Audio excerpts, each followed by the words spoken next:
Salve Maria a todos, bom dia.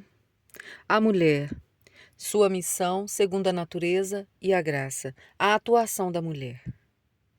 A ajudante, à altura do homem, não se resume à participação em suas causas. É necessário também que ela o complemente e neutralize os riscos acarretados pela natureza especificamente masculina, com suas diversas formas individuais.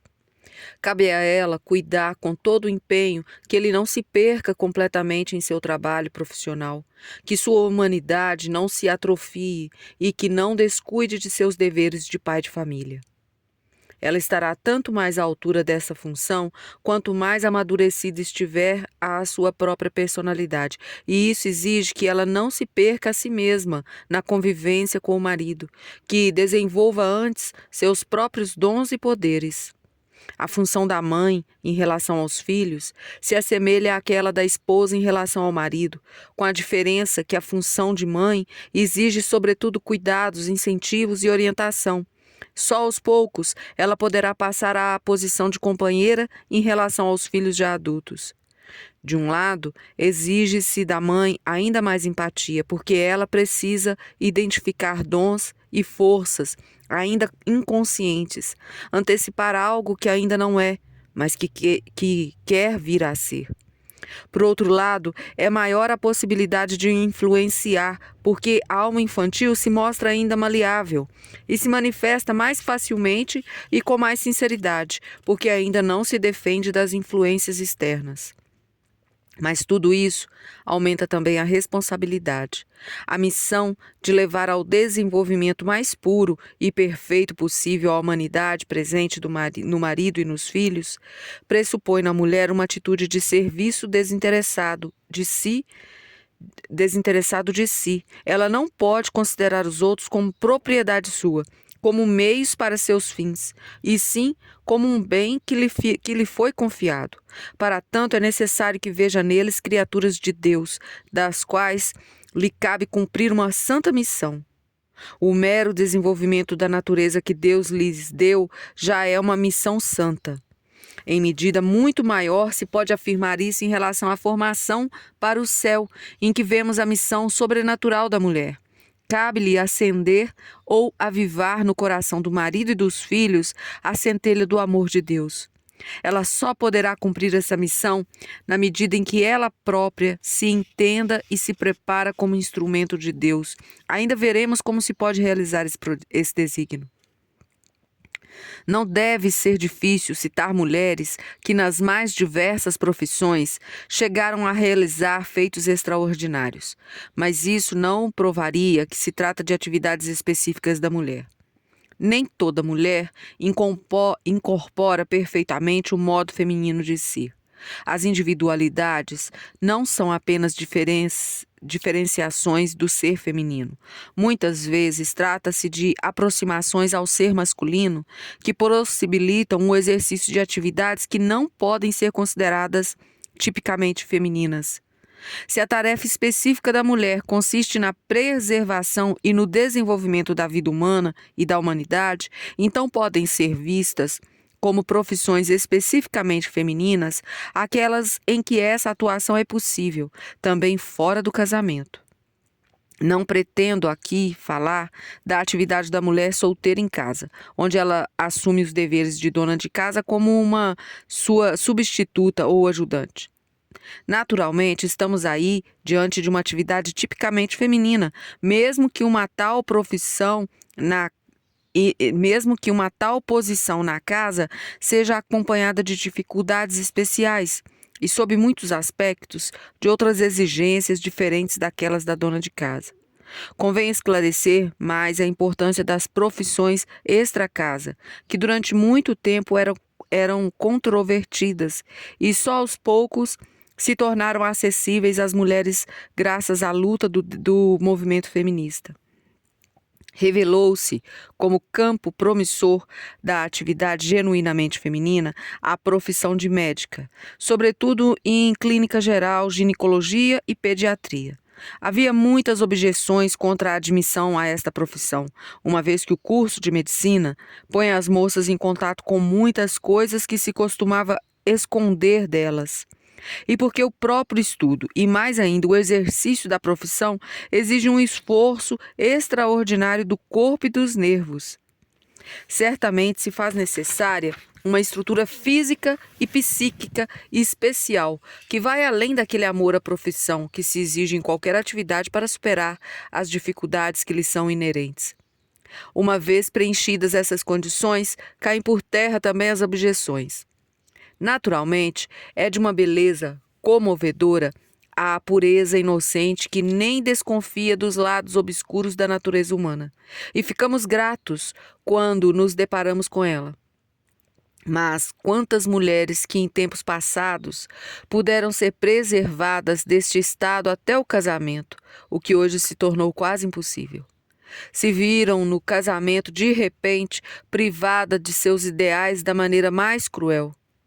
Não é melhor encarar a realidade e os fatos científicos objetivos, mesmo que não seja absolutamente o melhor dos caminhos para se entrar em contato com os fatos naturais, mas um dos mais aceitáveis? Se a grande maioria das mulheres se vê obrigada a lidar na prática com esses fatos, e se algumas mulheres têm a vocação e a oportunidade de ajudar suas irmãs, não deveriam elas fazer todo o sacrifício para executar essa profissão?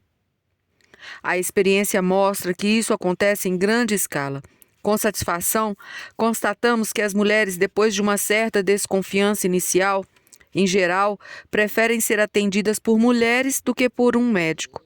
Acho que essa atitude não se deve apenas ao pudor das pacientes, mas ainda mais à maneira tipicamente feminina de atender. A metodologia moderna de especialidades médicas amplamente em voga, de tratar apenas um membro ou órgão, se bem que de maneira excelente, sem se preocupar com a pessoa como um todo, não corresponde ao anseio do ser humano, e em especial do doente, de encontrar interesse por seu estado global. Na maioria dos casos, nem é a abordagem objetivamente melhor, uma vez que a maior parte das doenças, mesmo que se manifestem apenas em um órgão, são doenças da pessoa toda, do modo que o ser humano precisa ser tratado como organismo global e com suas características individuais. A maneira tipicamente feminina de ver a pessoa concreta e total é apropriada a opor-se a esse procedimento abstrato, desde que a médica tenha coragem de seguir sua inspiração natural, libertando-se dos métodos que lhe foram ensinados e treinados na escola. Mesmo que não seja comum, é claro que não se pode negar que existem também especialistas masculinos que procedem assim. Aliás, tinha sido essa atitude típica do antigo médico da minha família. Não se trata apenas de ter paciência para ouvir coisas que talvez nada tenham a ver com o caso, mas de ter a vontade de compreender realmente a situação humana global, de ver a aflição da alma, que muitas vezes é maior que a do corpo, e de intervir não apenas com os recursos da medicina, e sim de ajudar como uma mãe ou irmã. Visto dessa maneira, a profissão médica é verdadeiramente criativa e pertence, juntamente com as outras profissões sociais, surgidas quase todas mais recentemente, e com as profissões domésticas, ao rol daquela que se pode considerar especificamente feminina. Todas as profissões desse tipo requerem uma atuação genuinamente maternal, a solicitude por uma grande família, pelos membros de uma paróquia, pelos pobres e doentes de uma comunidade rural ou de um bairro, pelos presos de uma cadeia, pelos jovens abandonados. Não importa se o primeiro contato com essas pessoas tem finalidade de cuidar de suas doenças físicas, de dar-lhes apoio financeiro ou assistência jurídica. Sempre existe a possibilidade e, no fundo, também a necessidade de ver e tratar a pessoa humana como um todo. A força do amor é mais exigida através dos casos em que na própria família, exigida mais nesses casos do que na própria família. A força do amor é mais exigida nestes casos do que na própria família, pois faltam os laços naturais com esse número bem maior de pessoas, e além do mais, é comum tratar-se em sua maioria de pessoas que, seja por sua índole, seja por seu estado atual, mais repelem do que atraem. Mas, mais que em outras situações, se revela aqui sempre o novo que a força psíquica natural não é suficiente para a ação exigida e que se faz necessário o apoio da força e do amor de Cristo. E esse espírito nunca se limitará a visar apenas o fim natural e a servir somente à humanidade natural. Antes, terá sempre em vista também o objetivo sobrenatural de conquistar essas pessoas para Deus. As bases da formação feminina. Todo o nosso sistema educacional está há décadas num estado de crise. Clamou-se, clama-se ainda por reformas e em todo canto fazem-se reformas, mas mesmo que destaquem no meio dessa confusão caótica de tendências algumas grandes linhas mestras, tem-se a sensação de que ainda estamos longe de um desenvolvimento tranquilo e bem fundamentado, mas somente com experiências preparatórias. A formação feminina é parte da crise geral, além de apresentar problemas e dificuldades especiais. Uma solução definitiva só será possível no contexto de uma reforma de todo o sistema educacional alemão da cabeça aos membros. Mesmo tentando hoje tratar dela à parte, não podemos contar os laços que a ligam à problemática mais geral. Aos nossos olhos, será sempre um caso especial que ilustrará ao mesmo tempo as questões gerais. Na próxima leitura, partiremos para o capítulo A Ideia da Formação, o ideal de formação a ser alcançado. A todos os senhores, salve Maria.